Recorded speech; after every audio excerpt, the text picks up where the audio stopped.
Morning students. Now today we will discuss about 12th General English textbook, a revision of poem number 1 Teach Me to Listen Lord, written by Anonymous. किसके द्वारा लिखा गया है? ये अज्ञेय है, अज्ञात है.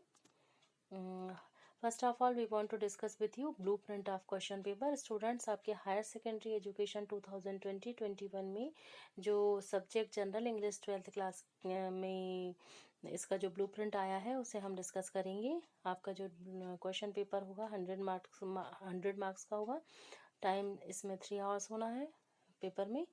क्वेश्चन पेपर 3 यूनिट में डिवाइड है. फर्स्ट यूनिट आपकी होगी lesson number 1 teach me to listen Lord. Lesson 2 a friend who came from the sky. Lesson 3 a father's letter. Lesson 4 wonderful world.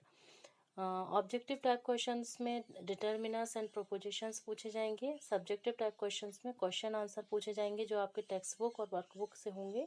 And analytical questions में unseen passage, note making, advertisement and notice writing पूछी जाएगी.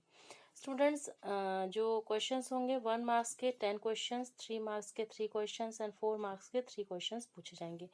इसमें total number of marking 31 marks होंगी.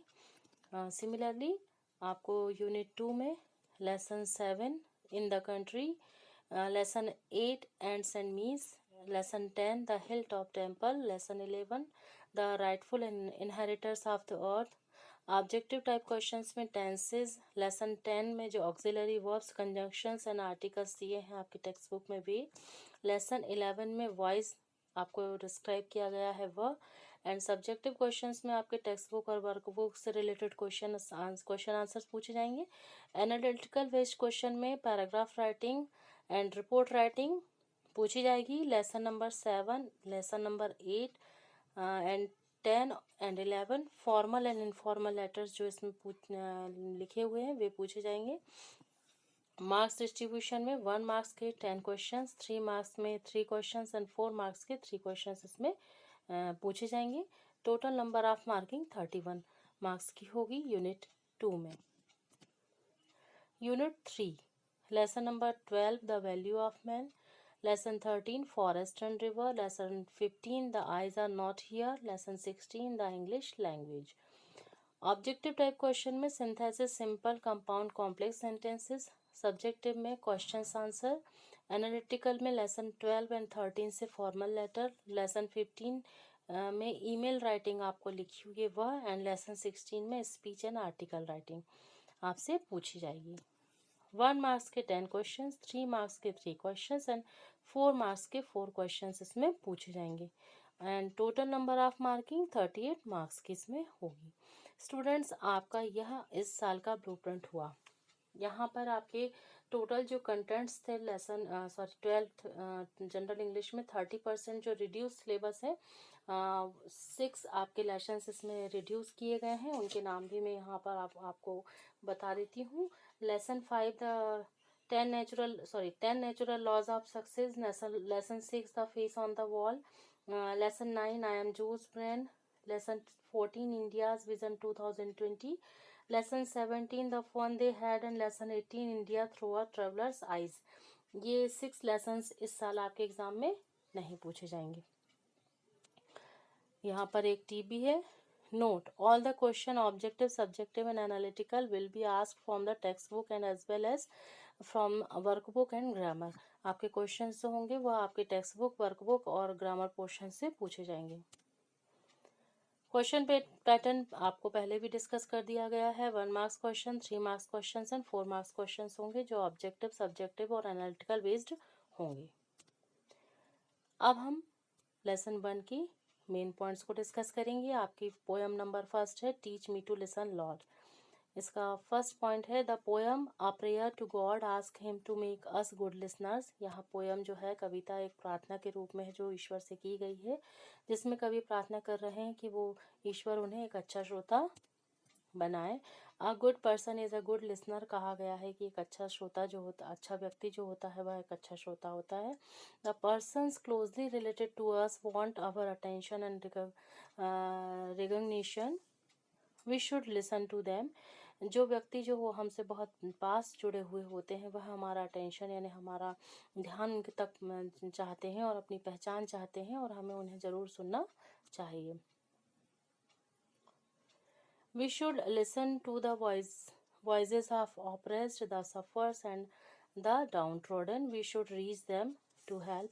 यहाँ पर हमें बताया गया है कि हमें जो ऑपरेस्ड हैं यानी दुखी हैं, पीड़ित हैं, उनकी जो प्रभावित हैं और जो पद दलित हैं उनकी आवाज़ को ज़रूर सुनना चाहिए और उन तक पहुंचना चाहिए. Then we should listen to and trust our inner voice. और उसके बाद हमें स्वयं को सुनना चाहिए और अपने अंदर की आवाज़ पर विश्वास करना चाहिए. Finally the poet ask us to listen to God's voice which guides us everywhere and all time. और आखिरी में कवि कहते हैं कि हमें ईश्वर की आवाज़ सुनना चाहिए जो हमें हर जगह हर समय क्या करती है, गाइड करती है, मीन्स हेल्प करती है. मल्टीपल चॉइस क्वेश्चंस देखेंगे. Choose the correct option. According to the poet, the persons nearest to him are members of family, friends, co-workers, and D, all of them. और correct answer इसमें D है, all of them. The मतलब जो व्यक्ति कवि के अनुसार जो है व्यक्ति जो हमारे पास हैं, परिवार के दोस्त और सहकर्मी, ये सब है ना, इसलिए फोर्थ ऑप्शन इसमें करेक्ट होगा. The poet has not mention people as far from him. कवि ने उस व्यक्ति को, उन व्यक्तियों का यहाँ वर्णन नहीं किया जो हमसे दूर हैं. And right answer is down trodden, जो पद दलित हैं. इस वर्ड का यहाँ पर यूज़ नहीं किया गया था कविता में. Third question, conscience is the inner voice that wants us against a sinful deed. आत्मचेतना हमारे अंदर की वह आवाज़ है जो हमें गलत कार्य करने के लिए आगाह करती है, ना करने के लिए, गलत कार्य ना करने के लिए चेताती है, वार्न करती है. सिंफुल डीड मतलब पापयुक्त कार्य. The poet wants us to reach to the dash dash dash and listen to the plea. यहाँ पर कवि कह रहे हैं कि हमें पहुँचना चाहिए और सुनना चाहिए प्लिया यानी करुण याचना. करेक्ट आंसर है ऑपोजिट पीपल, मतलब जो दुखी हैं उन लोगों की या पीड़ित हैं उनकी. यहाँ करेक्ट आंसर होगा opposite people. The poet wants us to listen to our voice, our friends advice, God's voice, all of them. सभी की बातों आवाज़ को सुनने की यहाँ पर कवि ने प्रार्थना की है. Fill in the blanks using the correct words. This poem is in the form of prayer. कविता जो है एक प्रार्थना के फॉर्म में है. The poet want us to be a good listener. कवि हमें एक अच्छे श्रोता बनने के लिए कवि जो है अच्छे श्रोता बनने की चाहत रखते हैं. Listening is a skill which is acquired through dedication and practice. सुनना एक कला है जो बहुत ज़्यादा डेडिकेशन और प्रैक्टिस से प्राप्त की जाती है. Our conscience distinguishes between what is right and what is wrong. हमारी आत्मचेतना अंतर पैदा करती है कि क्या सही है और क्या गलत. कंसाइंस वर्ड है इसके लिए. We should heed the voices which may not be within ears heard. Means हमें सावधान रहना है उस आवाज़ से जो हमारे कानों तक श्रवण सीमा तक ना हो, ना जा सके उससे.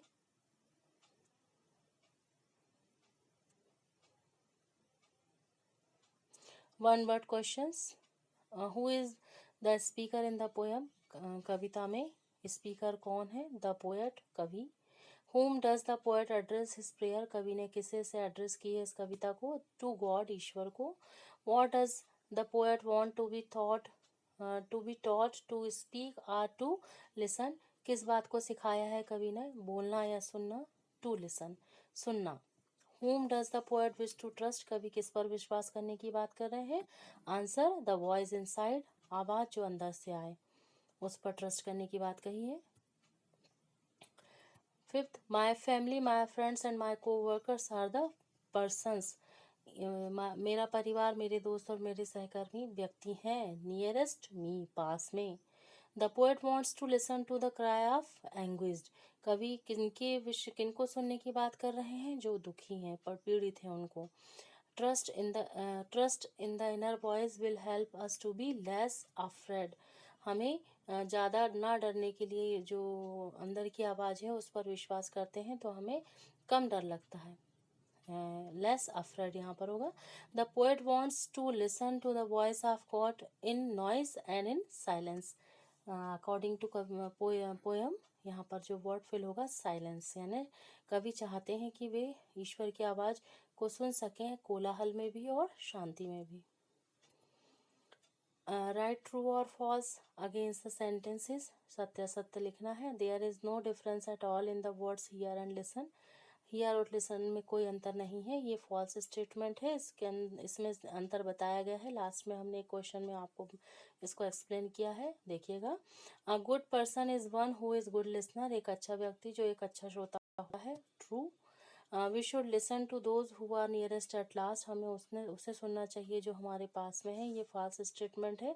प्रेयर में कवि ने कहा है जो हमसे दूर हैं, ऑप्रेस्ड हैं, एंग्विज्ड हैं, फॉरगॉटन है, उन्हें भी हमें सुनना है। We should help the downtrodden people, true, हाँ हमें दलितों की मदद करनी चाहिए।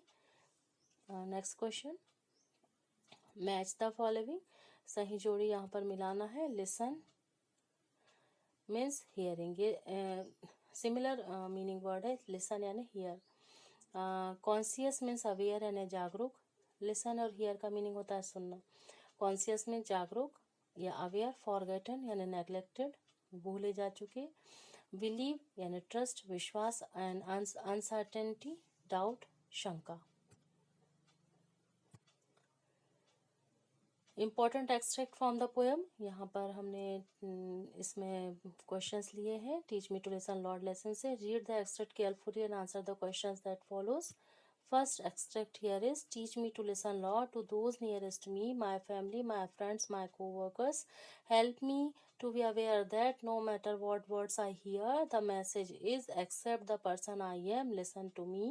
कवि कहते हैं, हे प्रभु मुझे सुनना सिखा दीजिए, मेरे प्रभु उन्हें जो मेरे समीपतम यानी घनिष्ठम है, मेरे परिजन, मेरे मित्र, मेरे सहकर्मी, और जागरूक रहने में मेरी सहायता कीजिए। हम क्या सुनते हैं यह महत्वपूर्ण नहीं, संदेश यह है, मैं जैसा भी हूँ, जो भी हूँ, मुझे स्वीकार करो। इस कविता में जो क्वेश्चंस आपसे पूछे जा सकते हैं इस स्टैंजा के according, for home is the word Lord used, कवि ने लॉर्ड वर्ड किसके लिए यूज़ किए हैं, गॉड, यहाँ करेक्ट आंसर गॉड होगा। Whom does poet want to listen first, कवि किसे सबसे पहले सुनने की बात कर रहे हैं, the poet wants to listen first family, friends and coworkers, कवि सबसे पहले अपने परिवार, दोस्तों और मित्रजनों को सुनने की बात कर रहे हैं। What is the message, message क्या है कविता में, the message is accept the person I am, listen to me, मैं जैसा भी हूँ, जो भी हूँ, मुझे स्वीकारें। That is submission to God, ईश्वर में उसको सबमिट कर लें, उसे पहचाने या उसको सुने, ये मीनिंग हुआ। Teach me to listen Lord, इसमें सेकंड स्टैंजा हमने जो ली हुई है, सेकंड एक्सट्रैक्ट जो लिया है, teach me to listen Lord, to those far from me, the whisper of the hopeless, the plea of the forgotten, the cry of anguish. यहाँ पर फॉर मीन होता है दूर, विस्पर यानी धीमी आवाज में कहना, होपलेस में आशाहीन, प्लिया यानी होता है करुण याचना, फॉरगटन यानी जो भूले जा चुके हैं, क्राई यानी चीख, एंड एंग्विज मतलब दुखी। अब यहाँ पर कवि कह रहे हैं कि मुझे सुनना सिखा दीजिए मेरे प्रभु, जो मेरे दूरस्थ हैं, निराश जनों की फुसफुसाहट, भूले बिसरे जनों की करुण याचना, और कष्टित जनों की मैं या दलितों की चीख सुन सकूं। क्वेश्चन आंसर देखेंगे। Who says teach me to listen lord, किसने कहा teach me to listen lord, the poet, कवि। whom does the poet want to listen to in these lines, कवि किनको सुनने की बात कर रहे हैं, the poet wants to listen to those far from है, कवि उन्हें सुनने की बात कर रहे हैं जो उनसे दूर हैं। Who are the people far from us, कौन है जो हमसे दूर हैं, the people far from us are the hopeless, the forgotten and the anguished, वे लोग जो आशाहीन हैं, भूले जा चुके हैं, या जो दुखी हैं, पीड़ित हैं, वे हमसे दूर हैं। नेक्स्ट एक्सट्रैक्ट यहाँ लिया है, teach me to listen Lord, to my self, help me to be less afraid, to trust the voice inside in the deepest part of me, मुझे सिखा दीजिए हे प्रभु स्वयं की आवाज़ को सुनना, सहायता कीजिए मैं कभी भयभीत ना हूँ, मेरी गहन अंतरात्मा की आवाज़ पर विश्वास कर सकूँ। डीपेस्ट पार्ट ऑफ मी मतलब अंदर से गहराई से आने वाली आवाज़। Whom does the poet wish to listen, कभी किसको सुनने की बात की इच्छा कर रहे हैं? टू हिमसेल्फ, मतलब ईश्वर खुद को सुन सके। whom does the poet want to trust, कभी किस पे बात विश्वास करने की बात कर रहे हैं? the poet wants to trust in inner voice, अपने अंतरात्मा की आवाज पर विश्वास करने की बात कर रहे हैं। find the word which means believe, believe शब्द का वर्ड हमको फाइंड करना है एक्सट्रैक्ट में। बिलीव यानी होता है विश्वास, और इसका जो वर्ड आपके पैसेज में आया हुआ है वह है, एक्सट्रैक्ट में आया हुआ है वह है ट्रस्ट। इसका मीनिंग भी विश्वास ही होता है। Next extract, teach me to listen Lord for your voice in busyness and in boredom, in certainty and in doubt, in noise and in silence, teach me to listen Lord. सिखा दीजिए आपकी आवाज़ सुनना मेरे प्रभु, व्यस्तता में, नीरसता में, निश्चितता में, संदेह में, शोर में, मौन में, मुझे सुनना सिखा दीजिए मेरे प्रभु। यहाँ पर योर वॉइस कहा गया ईश्वर के लिए, आपकी ईश्वर की आवाज़ के लिए। बिजीनेस मतलब व्यस्तता में, बोर्डम यानी नीरसता में, सर्टेनिटी यानी निश्चितता में, डाउट यानी संदेह में, नॉइज यानी शोर में, साइलेंस यानी मौन में, मुझे सुनना सिखा दीजिए। Questions, whose voice does the poet wants to listen to, कवि किसकी आवाज को सुनने की बात कर रहे हैं? गॉड्स, ईश्वर की। when does the poet wish to listen to the voices of God, कभी कब ईश्वर की आवाज को सुनने की बात कर रहे हैं? the poet wishes to listen to the voices of God in busyness, in boredom, in certainty, in doubt, in noise and in silence, व्यस्तता में, नीरसता में, निश्चितता में, संदेह में, शोर में और मौन में। इन जगहों पर भी कवि की ईश्वर की आवाज़ को सुन सकें, ये इच्छा कवि कर रहे हैं। Give the noun form of doubtful and silent, and correct answer is doubt. Doubtful का जो नाउन वर्ड होगा DOUBT डाउट, एंड साइलेंट का जो नाउन वर्ड होगा वह होगा silence, SILENCE silence. Answer the following questions, subjective questions हैं ये, पार्ट के पीछे के क्वेश्चंस हैं आपके। What message do those who are our nearest give us, जो हमारे सबसे करीब हैं वे हमें क्या संदेश देते हैं? They give the message that they must be listened and must be accepted as they are, वे यह संदेश देते हैं कि उन्हें सुना जाए और वे जैसे भी हैं उन्हें स्वीकार किया जाए। Who are the people far from us, जो हमसे दूर हैं वे लोग कौन हैं? These are people who have no ray of hope in their life, who are forgotten by society and who are suffering a great deal. वे ऐसे लोग हैं जिनके जीवन में कोई आशा की किरण नहीं बची है, जिन्हें समाज भूल चुका है और जो अत्यधिक दुख भोग रहे हैं, वे लोग हमसे बहुत दूर हैं। Whom does the poet wish to trust, कवि किस पर विश्वास करने को कहता है?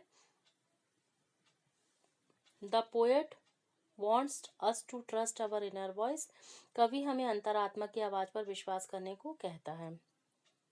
When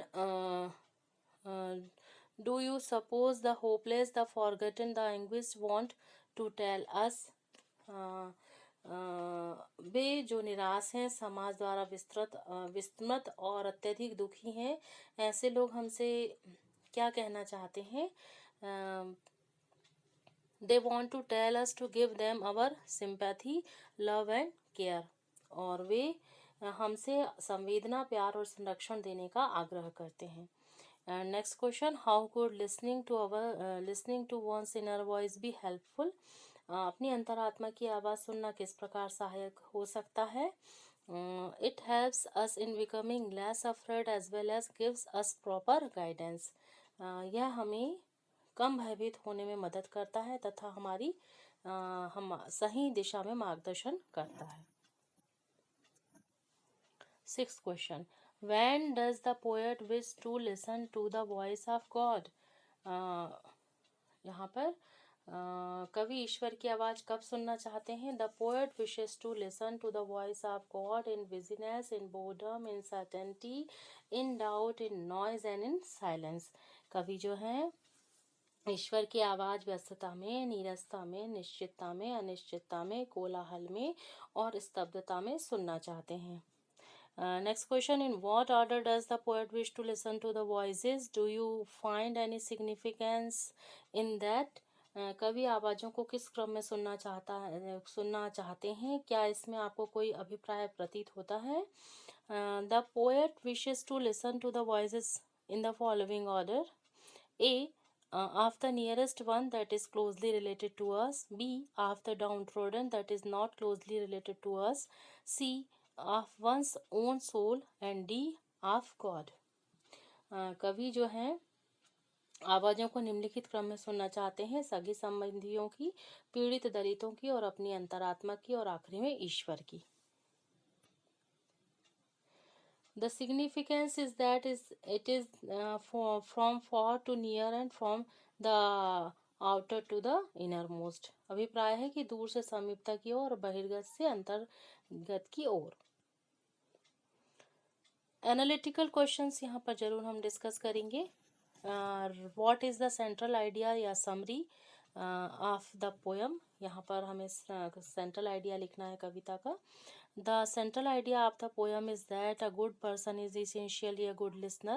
We should do our duty to our dear ones and near ones. Then we should help the downtrodden.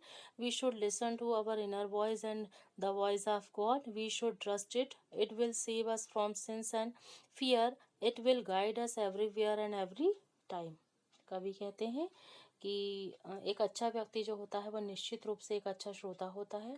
हमें अपने निकटस्थों के प्रति अपने कर्तव्यों का निर्वहन करना चाहिए। फिर हमें दुखी पद दलितों की सहायता करनी चाहिए। हमें अपनी अंतरात्मा और ईश्वर की आवाज़ को सुनना चाहिए।